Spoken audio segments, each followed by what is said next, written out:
Hi, I'm Joy, and I research how computers detect, recognize, and classify people's faces. In my TED featured talk, I spoke about my experience with the coded gaze, my term for algorithmic bias.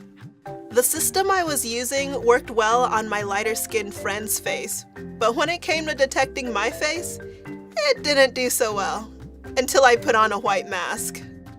After my talk was posted, I tested my speaker image profile across different facial analysis demos. 2 of the demos didn't detect my face.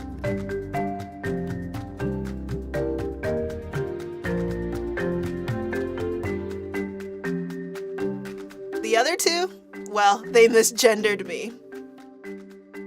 The demos didn't even distinguish between gender identity and biological sex. They just provided 2 labels, male and female. Now I wanted to see if these results were just because of my unique facial features or if this was something that was more of a pattern across other faces too. So I began a project that became my MIT thesis, Gender Shades, or the long title, Gender Shades, Intersectional Phenotypic and Demographic Evaluation of Face Datasets and Gender Classifiers, or just Gender Shades. I wanted to see how well different gender classification systems worked across different people's faces and if the results changed based on somebody's gender or their skin type. I created a dataset of over 1,000 images of parliament members ranked among the top 10 in the world based on their representation of women in power. To get at a range of skin types, I chose 3 African countries and 3 European countries so I could see how the system performed on lighter skin and darker skin. Then I chose 3 companies to evaluate: IBM, Microsoft, and Face++, which has access to one of the largest datasets of Chinese faces. So now with the dataset and the companies, I decided to run a test. The companies appear to have relatively high accuracy overall. Microsoft performed best, achieving 94% accuracy on the whole dataset. All companies performed better on males than females, and all companies also performed better on lighter subjects than on darker subjects. When we analyzed the results by 4 subgroups, we saw that all companies performed worst on darker females.